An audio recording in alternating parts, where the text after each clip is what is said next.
Greetings, friends. Gemini Brett here.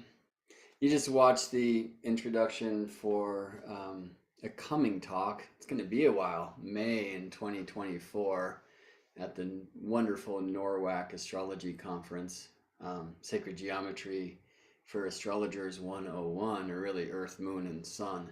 Um, so I'll be talking about the big three, but also about the 12. Why do we have 12 signs? That's what I've been up to for hours and hours this morning. So I wanted to test it here and to have it in a place where I can go back and look at it. So thanks for participating. I want to do a little live work together in regards to sun and moon. So if you're interested in playing along, enter your sun and moon signs in the chat. Um, Part of this wrap will be about combining signs and working with the living sky to do so. I'm also wanting to make sure you're able to chat here. Could anyone that's watching live just try to write hi or anything else so I can see that that's on? Um, Thank you, right on, Winter. I appreciate it. Also, I'm going to go live in a second place because it is a Gemini moon and it's out of bounds. So why not do that? So you're going to hear me retrograde and introduce this thing once again. And three, two, one.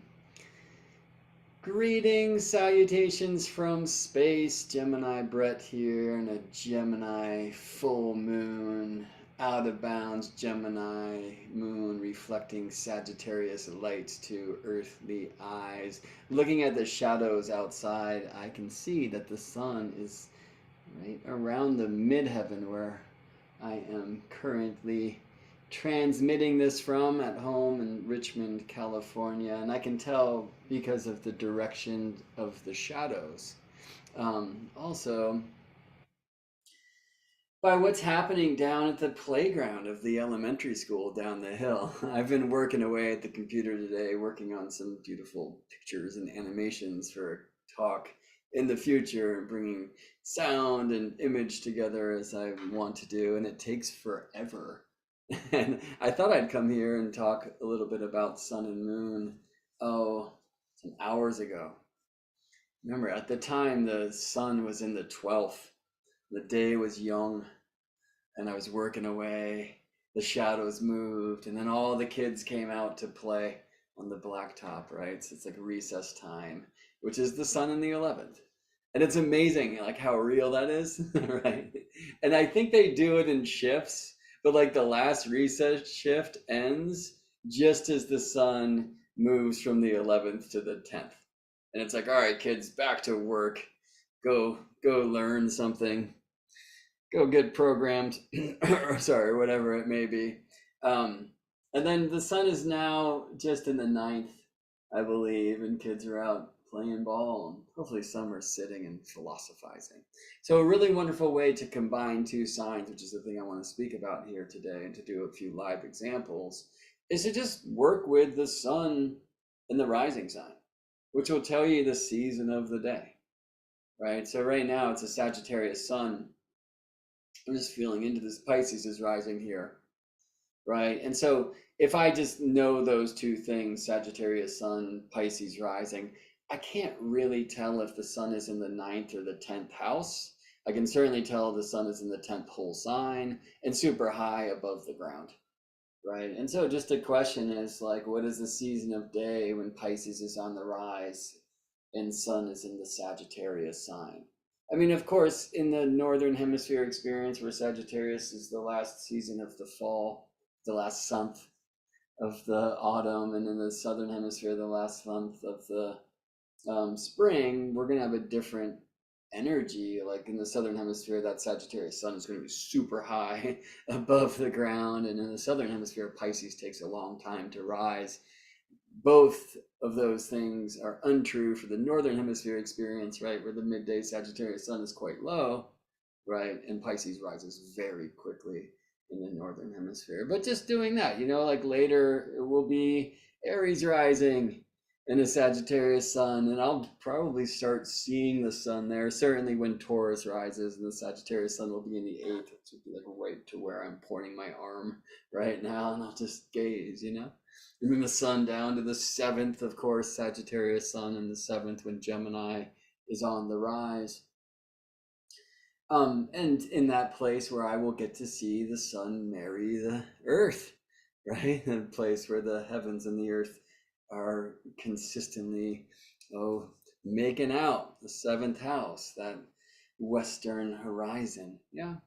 So, I mean, one way where we can combine two signs is working with the seasons of day, right? What is the sun in this sign given this rising sign? So I was born with a Scorpio sun, Gemini ascendant, all right?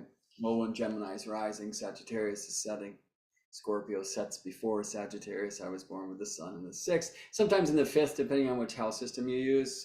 The fifth might make sense for me because I can't stop creating, and I'm very passionate about it. But you know, I have the steersman of the chart according to the ancient language also in the fifth. I'm Gemini rising, so that is Mercury, and Mercury's in the fifth whole sign in Libra, right? So hard to get a clean experiment in astrology. So many variables in these equations. But let's work with two sign combinations in a different way. And if anyone wants to add their sun and moon sign here, I see a bunch already. We can play. I wish we could do this live. By the way, head over to GeminiBrett.com and get on my mailing list because I will soon be sending out an email with a few upcoming online events, including this Friday, Venus's Day, where the great pianist Eric Deutsch, a dear friend of mine, and I will be live and playing piano. Well, Eric will play the piano. I'll be doing some astro harmony translations. And specifically, we're going to look at parts of charts that feel difficult for people. And we'll be looking at how the chart is designed for tension and release, right? Where like maybe a square releases to a trine, simple example.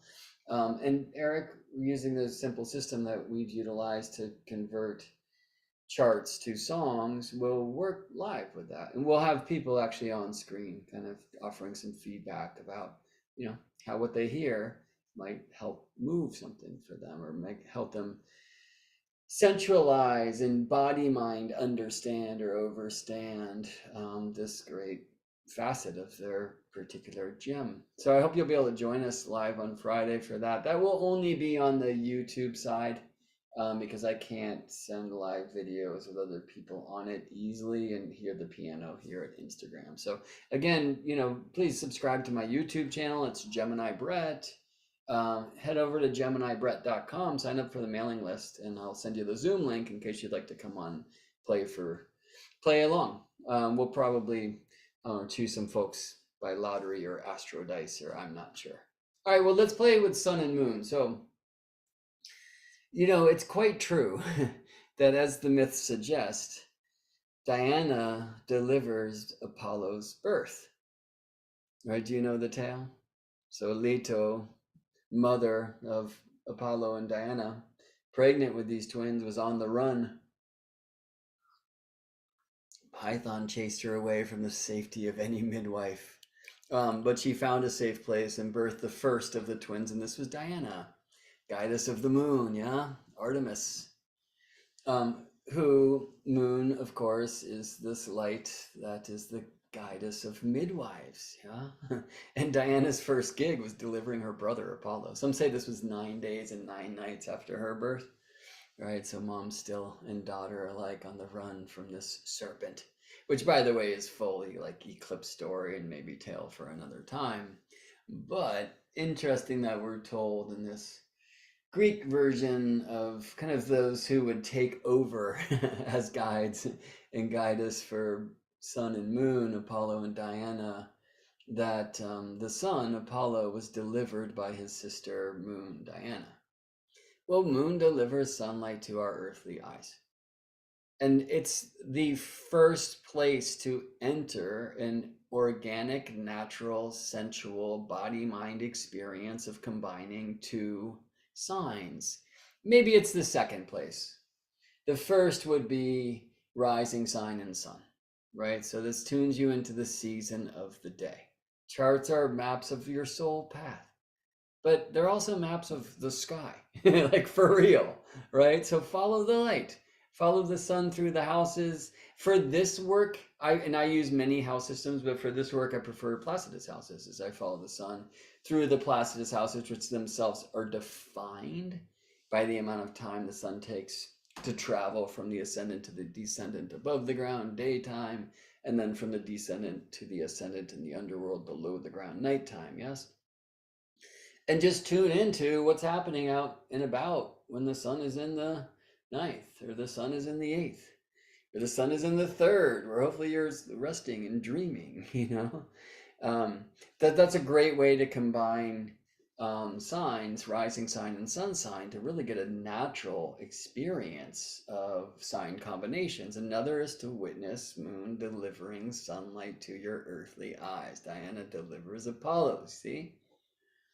So we're going to play with some live examples right now. I'll say currently it's a Gemini full moon that aligned some many hours ago. So the moon is now separating from the opposition to the Sagittarius sun, and that out of bounds Gemini moon is currently applying to trine Libra Venus, and it's going to be a bit, right? And so I'm interested in all that. But just looking at that shape of Diana's smile, which full is the big O, like, oh, right, full moon smile.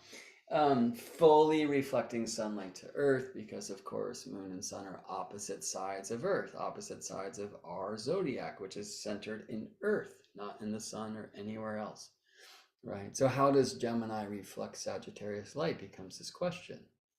And I encourage you to do this if you've been around this thing a little bit longer, consider not only the way that the moon was reflecting sunlight to Earth at the time of your birth, but consider also their cycle. Right. So currently we are in a cycle that was seeded with a Scorpio new moon. Scorpio new moon, Gemini full moon. So then I ask, from a personal point of view, how does Gemini moon reflect Sagittarius sun?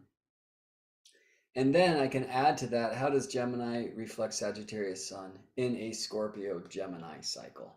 And I'm describing it that way because Scorpio new moon, Gemini full moon. But for right now, we'll just play with some natal examples. So thanks for some of you for choosing to play along. Capricorn sun and a Scorpio moon. Now I can go on from this. We have Libra rising in Boston, Massachusetts, so temperate northern hemisphere. Well, Libra rising and a Capricorn sun, right? So this is the middle of the night, right? And can play with that combination, right? That speaks to the Libra ascendant Capricorn sun square. It's midday or midnight, you feel me? But let's be with the moon and sun here. So here we have a Capricorn sun and a Scorpio moon. How does Scorpio reflect Capricorn? How does the Scorpio moon deliver Capricorn sunlight to earthly eyes? Now, in the moment of this birth, Libra on the rise and a Scorpio moon and a Capricorn sun, the answer is she doesn't, at least locally, because if Libra's rising, Scorpio has not yet risen, and Capricorn certainly has not, right? But we could go elsewhere on the earth. And very importantly, this, we measure the placement of the planets and the signs not from the surface of the earth where we live, breathe, and can witness these heavenly happenings, but rather from the center of the earth where we are all connected. And this suggests, as above, so below. We are not measuring our experience of the heavenly happenings. We are measuring Earth's, let me say this, we are measuring our experience of Earth's experience of the heavenly happenings. And there's some things very beautiful. All right. But of course, when moon and sun are below the horizon in one place on Earth, speaking surface now, they'll be above in another, you know? So let's just talk about Scorpio reflecting Capricorn. What's the phase, y'all? Who wants to speak about that phase of the moon? Now, there's many ways to play phase, right? Some use a 8-phase system, octiles, 45 degrees of the circle. For new to waxing crescent to waxing half to waxing gibbous and full and waning gibbous or disseminating to waning half and waning crescent or balsamic. Yes, new again. There's some systems like in Hawaii that actually use 30 different phases, right? Alternating each month between 29 and 30, since the lunation, new moon to new moon, on average is 29 and a half days long. So one of 30, one of 29 keeps that pace. And that's an amazing thing. I prefer a system of 12 phases, mapping these to whole sign astrological aspects. So Scorpio moon reflecting Capricorn light, that's a sextile. Is it waxing or waning? Anyone want to play this? I'm looking at chat in a couple places in full out of bounds Gemini moon style right now. Does anyone want to say whether Scorpio moon reflecting Capricorn light is the waxing sextile or the waning sextile? And look, I'm limited here unless I get degrees from you to and beautiful, waning, exactly. Thank you for playing. So waning sextile, right. In 2 places at once. I love it. All right. I'm limited to kind of whole sign perspective unless I get specific degrees of your lights here. Yeah. I mean, Capricorn and Scorpio can be quintile, a fifth of the chart for one another. They can be, at the kind of far reaches square, right? First degree of Scorpio, last degree of Capricorn, or certainly binovile 80 degrees, etc. We have Winter here who we're speaking about, saying that they're separated by 41 degrees, right? So this is a novile. And the waning novile, 40 degrees moon from sun, looks very different than the waning sextile. But if I want to just speak with and sit with 12 phases, which I like to, again, because I can do this whole sign. I can do this just by receiving signs and contemplate, how does Scorpio reflect Capricorn light? Well, it's important to know that this is on the waning sextile side, waning crescent side, versus the waxing sextile or waxing crescent side. I mean, some would say that because it's within 45 degrees, as Winter's told us, now moon and sun are separated by 41 degrees. This is now like balsamic. Again, like many ways to pet the cosmic cat, many ways to cut a pie, many ways to divide a circle. There's a reason why 12.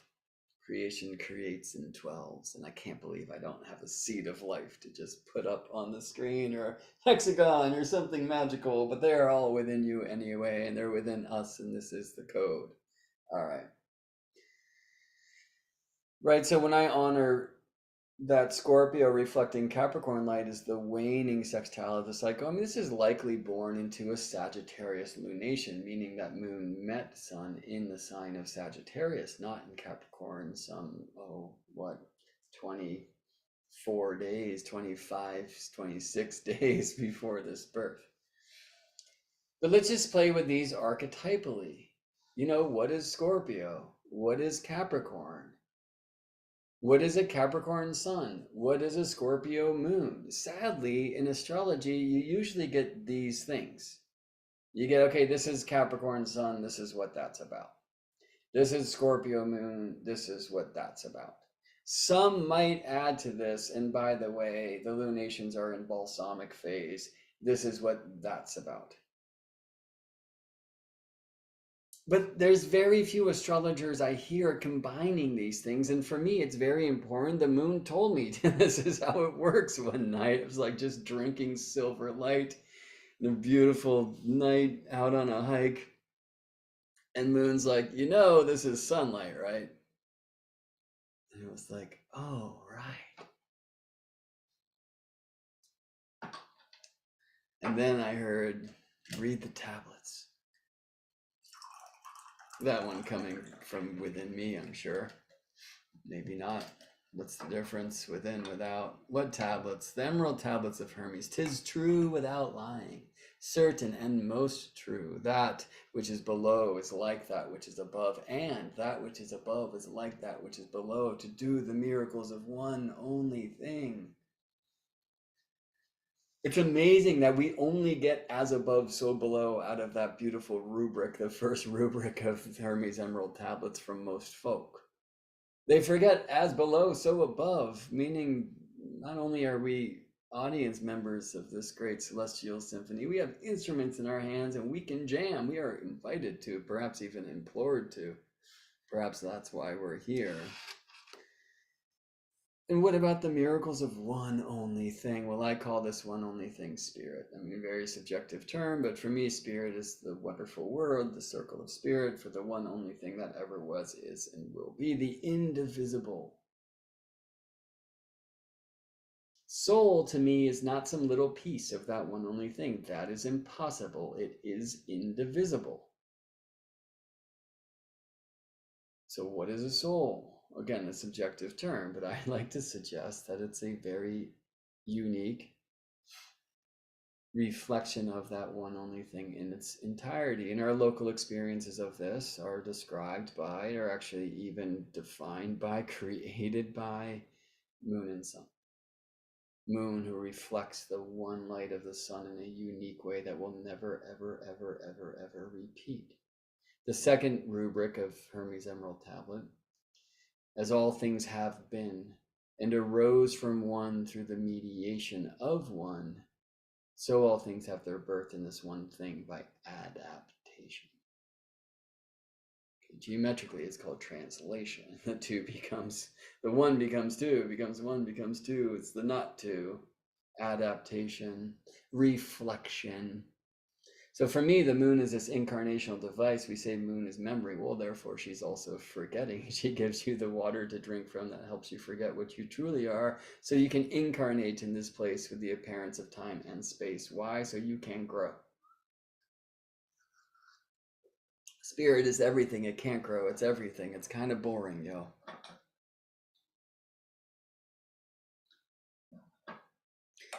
It can never grow, but it will never stop doing so because of miracles like you, spirit reflected through soul into matter. So this is sun, moon, and earth.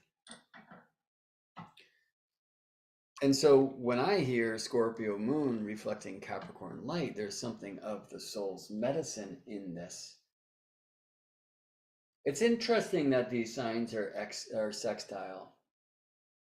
I almost said exile, which is a term we use for something else entirely, although kind of applied to a Scorpio moon by some. And should it be? But you know, for me, Capricorn is like, keep your shit together for the sake of the tribe. And Scorpio is like, I must lose my shit. Probably for the sake of the tribe. Fix sign, fix yourself to fix the world, the authentic awakened human heart. Now, if I saw Capricorn reflecting Scorpio, the waxing Capricorn crescent moon reflecting Scorpio sunlight, I'm much more inclined to speak about the framework Capricorn, the rules Capricorn, the culture even Capricorn of this mysteries Scorpio, the magic, the authentic passion, right? But here I'm talking about Scorpio, I'm receiving Scorpio reflecting Capricorn. Yes? What is the passion of the framework? How do we bring that beautiful tradition, Capricorn, to life and express it in authentic eminence of powerful feels, you know? What are the mysteries of the Capricorn elders? So you see what I'm doing here, right? And when you play this way, you get 144 combinations, the two lights in place of 12, you see? Winter, I'm reading, exile is not an unfamiliar experience. I hear you. We like astrology.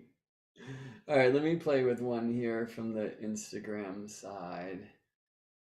Can I find, okay, Scorpio Sun, Gemini rising, Sagittarius moon. All right, well, how does Sagittarius moon reflect Scorpio sunlight to my eyes? First of all, Gemini rising, Scorpio sun. I love that combination. I spoke about it earlier. I have the same recipe as you, yeah?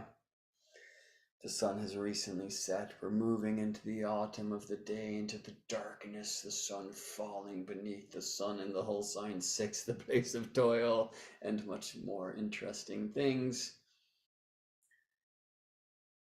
Where is that Sagittarius moon if Gemini is rising? And the answer is in the seventh whole sign. Now I need degrees if I want to say has it set or not. Can I stare at this beautiful waxing crescent moon, this young moon, the waxing semi-sextile by whole signs, right?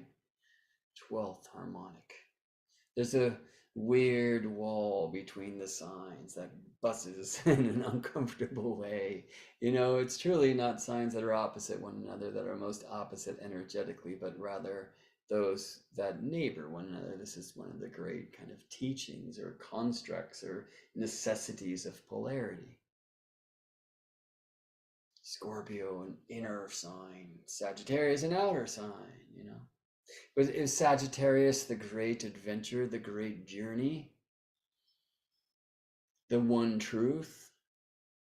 Well, what is the one truth of Scorpio sorcery? What is the great adventure of Scorpio passion?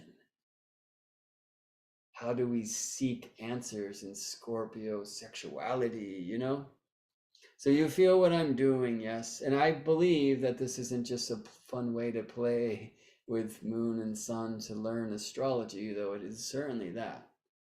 I believe this is literally how we incarnate and speaks to, if it can be remembered, to the medicine we brought in with us. So many will look for that in the South Lunar Node, although many will say, get away from it. Why? But I see it in how the moon delivers sunlight.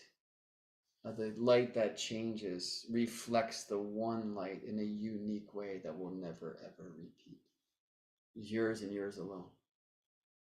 We have so many variables in our equations. I can add, Venus and Mercury and Mars and on, but I literally do not have to get beyond the sun, moon, and earth. That's the ground beneath your feet, friends. To show you that the moment of your becoming was yours and yours alone, and it will never, ever, ever repeat. All right. Sagittarius sun and a Cancer moon. A quincunx, an inconjunct, waxing or waning, friends. Well, opposite Sagittarius is Gemini, right? So Cancer after Gemini. This is the waning quincunx. I mean, a pretty clear quincunx, the inconjunct or reverse nature of these signs according to traditional aspect theory. And, you know, this is a case where I would certainly be shopping for like some harmonics. In fact, Lori K, if you're still here and you want to write the degrees of your sun and moon, we can do that. That might be fun. But Sagittarius, sun, Cancer, moon, just in general, we're talking about the waning quincunx, right? So the moon has been full and now she's starting to shed some of that light. Think about this quincunx, this inconjunct. Think about the challenge to Sagittarius if I Cancer, or the challenge to Cancer if I Sagittarius. Right? Because on one level, Sagittarius is this great adventure, the journey to the beyond, the smoke that rises from the fire, taking its own path to the heavens. And Cancer, right? Home, safety, familiar, shell, warmth, you know? I mean, that's actually an interesting place to play with them. Start a fire to stay warm and feel safe and the like, you know. But if you watch that smoke, it's not going to stay in the room. And if it does, you better duck and get the fuck out of there. You feel the quincunx, yeah, right? So just being there, and yet, however, if I play with these archetypally and like relax this kind of like addiction to aspect theory and the like, then what is Cancer? What is that kind of familiar, nurturing, caring energy, safety, as a reflection of Sagittarius? So on one level, I could, if I go seek, maybe if I leave home to go seek, I can bring back the medicine. I was just telling Koa the story of Hanuman, who, when tasked to go get a healing plant from the mountain over there to save Lakshmana, he flies over and he forgets what plant, and so he just turns himself into a giant and brings the whole mountain. Do you know what I'm saying? There's something about like Cancer and Sagittarius in that. But let's say this, like if Sagittarius is the one truth, of course we want to be careful there. If you think you know it, you probably are wrong. But let's say you figured it out, or let's just honor the essence that there is a truth. Well, that's a very comforting thing. It can be the furthest from it, hence the quincunx. Yeah. But when you've sought and you've found something that you can rely upon, there's a safety, there's a comfort, there's a beauty in that. Do you feel me? Cancer moon reflecting Sagittarius sun to earthly eyes. Now we get a little more specific from Lori here. Thank you for playing, Lori. Sagittarius sun at 12 degrees and 36 minutes. Well, it's exactly opposite, like Mercury to the minute. Cancer moon at 0 degrees 04. Right, so 12 and 0 are certainly not whole sign aspects. Yeah, so let's play it this way. If the Sagittarius sun is at 12 and a half degrees, then the opposition point, 12 and a half Gemini. What do I need to add to get from there to the first degree, or 0 degrees Cancer? And the answer is 17 and a half degrees. So 180 plus 17 and a half degrees is roughly this phase. Now, typically, by the way, yeah, we do phase in this regard. We will measure from the sun to the moon. It's one of like the only places where you're going to look slower moving to faster moving. But this tells me that it's past 180, as we were saying before, right? Past the full moon and now waning. So 197 and a half degrees away. How much of a circle is that? So for those of you who want to see inside the mind of the maniac, I have a calculator out and I'm dividing 360 degrees by 197.5. I actually want to just look at these degrees again and make sure I'm doing that right. So 12 and a half plus a half is 13. 13 plus 17 is 30, right? Okay, so 180 plus 17 and a half. Yeah, 197 and a half degrees. Okay, so 360 divided by that's 1.822, which is like 1 and 8/10, or 1 and 4/5, suggesting that if I multiply that by 5, I'll get close to a whole number. I get close to a 9, but it's not right there either. I'm just pushing buttons on my end right now. Is it 7? No. Sorry, bear with me just a little bit, please. Okay, it's 11/20. So we were at 197 and a half. What's a 20th of the circle? 360 over 20 is 18 degrees. What's 18 times 11?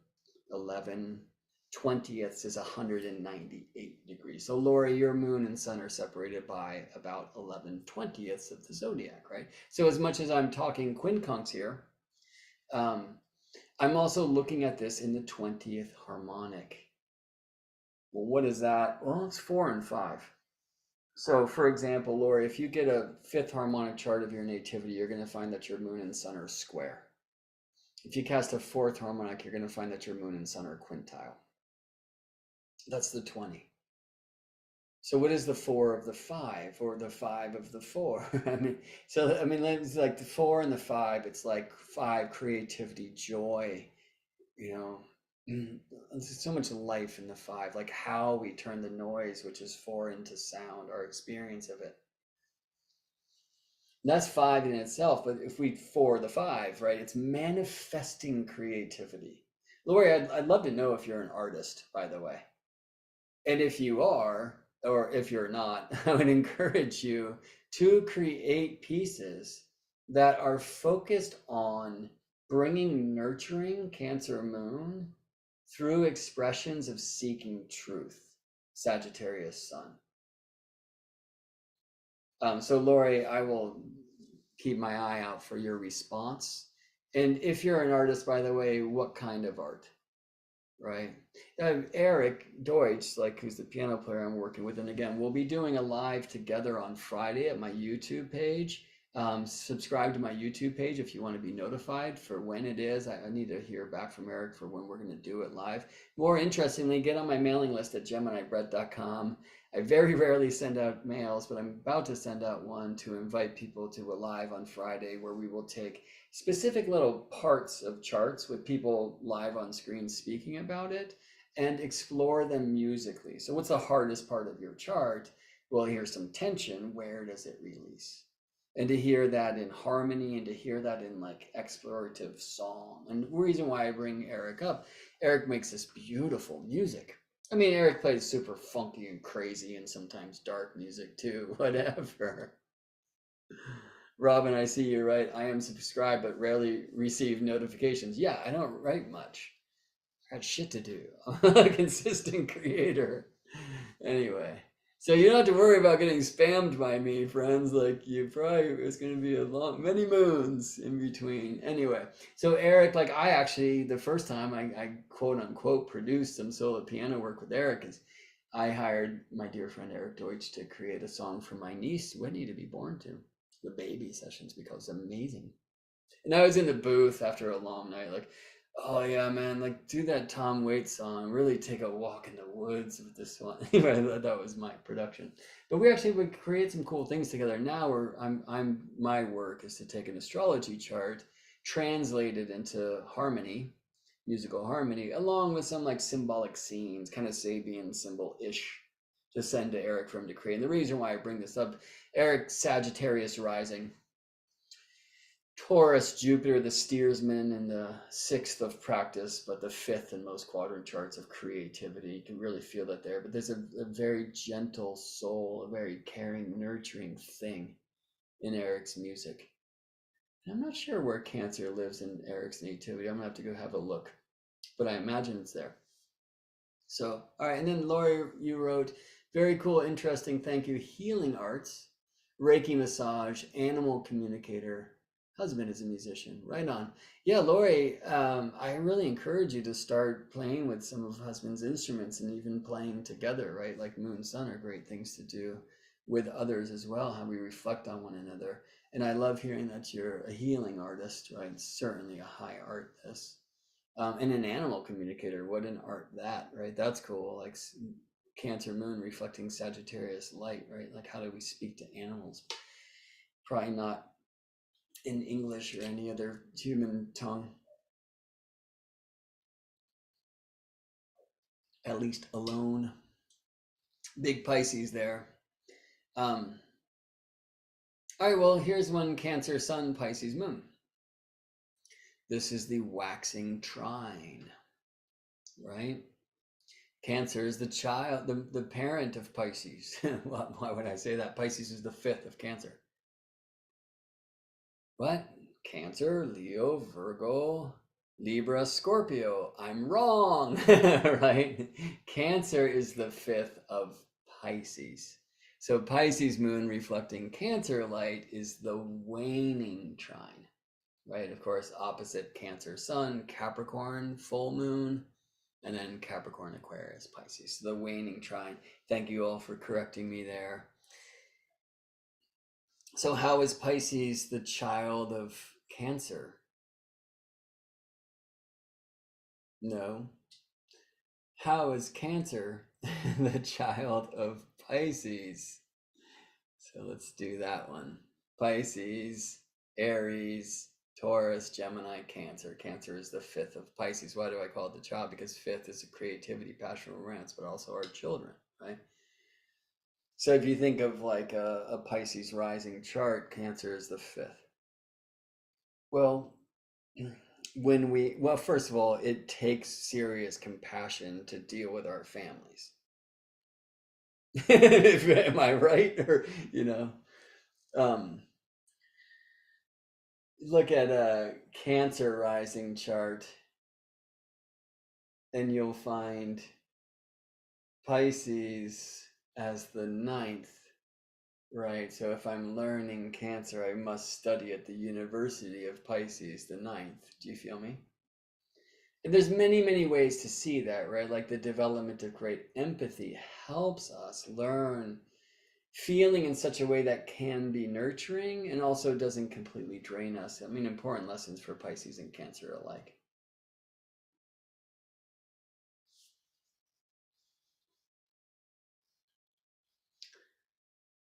Jennifer adds a Gemini ascendant. We got a lot of those today. So Gemini ascendant, Cancer sun, the sun has not yet risen. Cancer follows Gemini to the ground, at least the rising side. But a Pisces moon, Pisces is the 10th of Gemini. Likely in Aquarius midheaven, I'm assuming northern hemisphere birth. Aquarius often pairs at the midheaven with Gemini at the ascendant in the north. But Pisces is the 10th whole sign of the Gemini design and always what's highest when Gemini is rising. So it's a very high, not as high as other signs like Cancer. Like on the day of your birth, Jennifer, I'm just going to speak northern hemisphere, that Cancer sun will get super high on a super long day. Pisces doesn't rock like that, right? But when you're born with the sun below, the birds are singing, announcing the coming of day. That bright, beautiful Pisces moon, that disseminating, waning, trine, scribe moon is high, easily seen, right? What are the mysteries, the mysticism of Cancer, Pisces, moon reflecting Cancer light, right? Like, how can we have faith in home, family, safety, nurturing? I mean, especially tricky if we haven't had that experience personally, right? And the Pisces moon's going to feel all the souls in the world, all the children are my children, learning to differentiate between the other and me is part of that task, yeah? But there's so much faith in the Piscean mysteries. But that's Pisces alone. What about Pisces reflecting Cancer? How, if I Cancer, I will find faith? Do you see what I mean? Like, this is how I like to combine planets.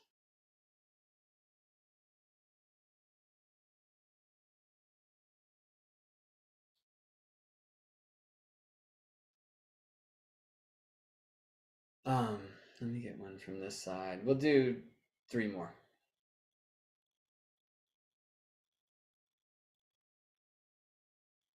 I'm seeing a lot of other things entered in the chat, which are awesome, and I would love to reflect on all of them, but I want to move forward into some other examples. So Leo sun, Leo moon, right? Like Gemini rising. Here's like the great challenge for these things. How does Leo moon reflect Leo sun to my earthly eyes? She doesn't. She reflects it all back to the sun. Now, of course, we could have the sun in the first degree of Leo, the moon in the last degrees of Leo, and that's the young moon, Diana's bow, the very sliver crescent that we see in the sunset west. We could have the opposite truth. We could have moon in the first degrees of Leo and the sun in the later degrees of Leo. And then this is Hecate's bow, right? The waning crescent, the last smile we see from moon before sunrise, and the next day she's in the fire, right? So again, from whole signs, I can't do it fully like I can with a chart. Many other considerations, of course, come in when I sit with clients. I don't love that word, but if you'd like to be one, geminibrett.com/sessions. Let's do this. Right, but let me just be with Leo moon and Leo sun conjunct like a Leo new moon, right? It's so Leo. Why is the 12th house hidden things? Because when the sun rises into the 12th, the sun disappears? No, the sun's invisible in the first. All things are, it's beneath the ground. They rise into the 12th and become revealed. Now, much of the 12th will be hidden by mountains or houses or trees or whatever. But more importantly, when the sun rises into the 12th to illuminate the earth, he hides the heavens. And you can really feel the Leo domicile of the sun in that truth. You can really feel the Aries exaltation of the sun in that truth. And so this Leo sun might prefer for the moon not to be invisible at all, but under his beams. You know what I'm saying? Because now it's only sun. But why is it only sun? Because the two have become one, and there's something so divine in this. I mean, I love that in Cancer, new moon, Leo, new moon, and new moon in any sign, but that conjunction, that synod, that meeting of the lights, it's a rebirthing time for the sun. Because it's a rebirthing time for the moon. And really, these are two parts of one thing. Moon is sent away and then comes back, to be renewed, but likely by trial, by fire. And there's something here, Leo moon, Leo sun. Typically there's a question that needs to follow that immediately. What are the degrees, waxing, waning? Are you born right after the new moon, right before new moon? Are they exactly aligned? Whatever, right? But there's power in that contemplation. All right, let's do one more here. Well, I said 3 more. Let's do 2 more. I'm just reading. The hardest part of my chart is my chart. Well, written by someone with a sextile or even novile relationship between moon and sun. That's not hard. At least according to the rules. Doesn't always play that way, but that would be a wonderful place, friend, to look for resolution of some of the tensions of which you speak in your nativity. It might be beneficial to use the base 6 number system rather than the modern decimalized base 10 number system to interpret this. Certainly simplifies things. Well, I've been talking about sextiles and trines and quincunxes. That's not only base 6, it's kind of base 12. I hear you about like a hexadecimal system. I guess I could get a hex calculator, but frankly, I'm so much more familiar with the 10s that it's easier for me when I'm trying to find a harmonic when planets are separated by 197.5 degrees or wherever we were. It's just much easier for me, who was kind of raised in 10, to be there. So I don't know what specifically, Autumn, you're speaking about in working with base 6 numbering system. Otherwise, I've been working with 30 degree signs, 60 minutes per degree, right? Like we astrologers are doing this. But I have a feeling you're talking about when I got all arithmetical. All right. Oh, I have a session in a few minutes, so one more quick one. Let's see. Leo sun, Leo moon, Gemini rising. We were just there. Scorpio sun, Sagittarius moon. We did that as we began.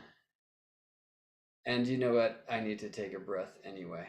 So let me just answer this last question, which I already answered. Do I read charts? Yeah, it's my job and I love it.